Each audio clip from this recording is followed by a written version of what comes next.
Hello friends, welcome to rspathshala.com। So आज हम बात करेंगे फिनेंशियल बबल के बारे में।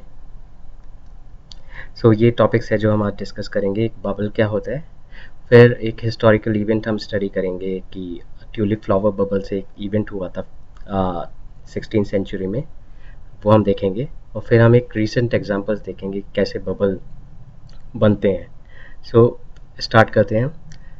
आखिर एक बबल होता क्या है। जैसे आप देख सकते हैं यहाँ पे, मान लीजिए एक मकान है जिसकी कीमत इस वक्त 20 लाख रुपए चल रही है, और वो इसकी वास्तविक मूल्य मतलब अभी के हिसाब से। तो मान लीजिए कि बहुत सारे लोगों को लगने लगता है कि आने वाले समय में मकान के प्राइस जो है बढ़ते चले जाएंगे, और लोग ये मकान खरीदने लगते हैं। तो जनरली एक फैमिली को एक या दो घर की ज़रूरत है, पर जब ऐसा होता है कि लोगों को लगता है कि आगे इसके बहुत ज़्यादा प्राइसेस हो सकते हैं, तो एक ग्रीड फैक्टर आ जाता है, और जिन लोगों को लेट्स से एक या दो घर की आवश्यकता है, वो 4 या 5 घर खरीद लें। तो इस केस में एक बबल का रूप धारण हो जाता है। फॉर एग्जांपल, सप्लाई तो आपकी लिमिटेड है क्योंकि नंबर ऑफ जो मकान हैं वो लिमिटेड है, पर डिमांड अचानक से बढ़ गई क्योंकि लोगों को लग रहा है साइकोलॉजिकली कि आगे ये मकान जो है 10 गुना हो सकता है, 5 गुना हो सकता है। तो ये जो एक बिहेवियर है लोगों का, इससे एक बबल क्रिएट होता है। ये चीज़ जो मकान के बारे में बताई है, ये गोल्ड के साथ भी हो सकता है, ये स्टॉक मार्केट के साथ भी होता है। अगर आप हिस्ट्री पढ़ेंगे तो आप देखेंगे बहुत सारी चीज़ों के साथ हो चुका है। हम जब एक हिस्टोरिकल इवेंट अभी आगे देखेंगे तो आप देखेंगे ये चीज़ एक फूल के साथ भी हो गई थी, जिसको हम बोलते हैं ट्यूलिप फ्लावर। ये जो मैंने आपको बताया था, लास्ट स्लाइड में, इसको बोलते हैं हम एक इमोशन साइकिल। इसके ऊपर मैंने एक पूरा वीडियो बनाया है, आप जाके पूरा वीडियो देख सकते हैं। तो ये आपके बिहेवियर होते हैं एक इन्वेस्टर की। ऑप्टिमिज्म रहता है जब कोई किसी एसेट का प्राइस बढ़ने लगता है, एंड फिर एक्साइटमेंट रहता है, और फिर उन्हें लगता है कि हमें और पैसा लगा देना चाहिए क्योंकि ये इस एसेट का प्राइस बढ़ता जा रहा है। और फिर एक स्टेज आती है जिसे बोलते हैं हम यूफोरिया।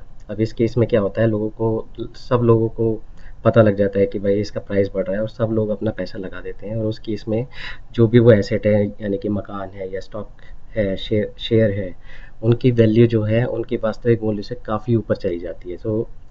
इन दैट केस किसी को वो खरीदना नहीं चाहिए, इनफैक्ट बेचना चाहिए। फिर जब सब लोगों को लगने लगता है कि नहीं, ये तो बहुत ज़्यादा प्राइस पे बिक रहा है, तो लोग बेचने लगते हैं, और फिर उस एसेट का प्राइस इतना गिर जाता है कि वो जो उसकी असली वैल्यू है उससे नीचे वो अवेलेबल रहता है मार्केट में। उस स्टेज को हम बोलते हैं डिस्करेज। इनफैक्ट यहाँ पे लोगों को वो एसेट खरीदना चाहिए रादर देन जो ये यूफोरिया स्टेज है यहाँ पे। आइए अब हम देखते हैं ट्यूलिप बबल क्या था। 16th सेंचुरी में ग्लोबल ट्रेड बढ़ा, यानी कि जैसे इंडिया से मसाले यूरोप में जाने लगे, यूरोप से कपड़े वगैरह इंडिया आने लगे या एशिया आने लगे। तो उस वजह से जिन मर्चेंट्स के पास शिप्स थे वो काफ़ी अमीर हो गए थे इस ग्लोबल ट्रेड की वजह से।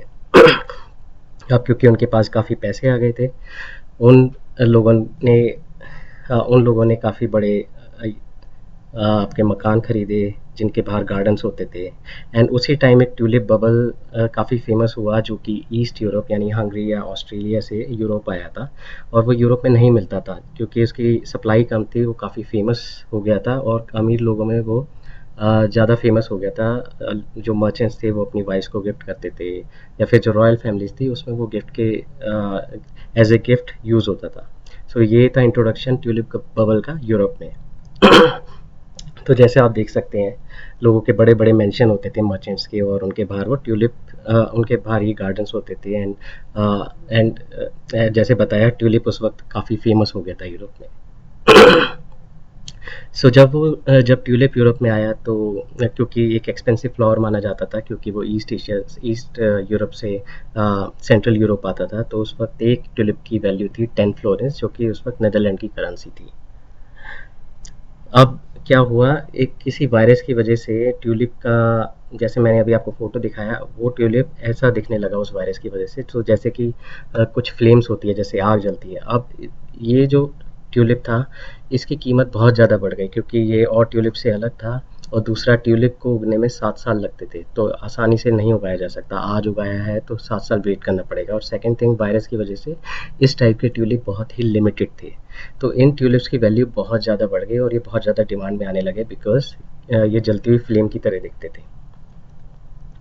सो अब आप अंदाज़ा लगाइए, क्योंकि इनकी डिमांड ऐसी बढ़ गई थी, सब लोगों को जो बड़े बड़े मर्चेंट्स थे वो इनको हायर प्राइस पे खरीदते जा रहे थे। और ऐसा टाइम आया कि एक ट्यूलिप जो कभी 20 फ्लोरिन का बिक रहा था, वो 200 फ्लोरिन्स में बिकने लगा। तो आपको ये बता दूं, 200 फ्लोरिन्स आज के ज़माने में इंडियन रुपीज़ के 22 लैक्स के बराबर है। सो 22 लाख रुपए का एक ट्यूलिप फ्लावर बिका करता था उस टाइम। सो आप देख सकते हैं, बिल्कुल ही मैडनेस थी। ये इसे कहते हैं यूफोरिया, कि एक फूल भी 22 लाख का बिक रहा था उस टाइम। पर कुछ जो बड़े मर्चेंट्स थे जो इसमें ट्रेड कर रहे थे ट्यूलिप में, उन्होंने रियलाइज़ करा कि ये वैल्यूज़ तो बहुत ज़्यादा है और ये इसकी जो वास्तविक वैल्यू है या फिर एक्चुअल वैल्यू है उससे बहुत ज़्यादा ट्रेड कर रहा है, और उन्हें अब निकल जाना चाहिए इन ट्यूलिप से। तो जो उन्होंने ट्यूलिप स्टॉक करे थे वो बेचने लगे।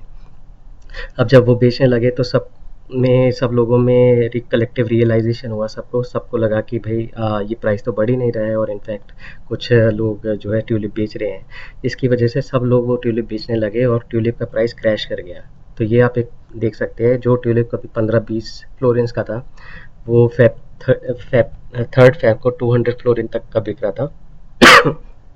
और फिर मई 1 में वो वापस उसी रेट पे आ गया। तो देखिए, जिन लोगों ने 150 या 200 फ्लोरेंस में ख़रीदा था, वो लोग काफ़ी बर्बाद हो गए थे उस टाइम। सो इसे कहते हैं एक तरीके का बबल, एंड ये फेमस है ट्यूलिप बबल के नाम से।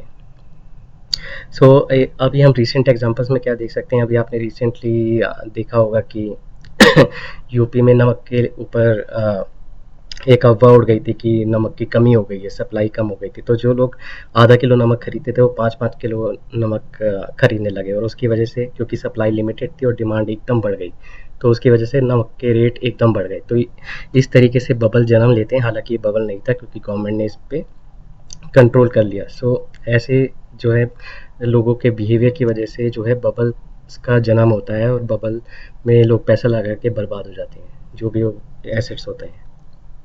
सो आपको अगर ये वीडियो अच्छा लगा हो तो प्लीज़ लाइक कीजिएगा एंड फीडबैक दीजिएगा। Thank you.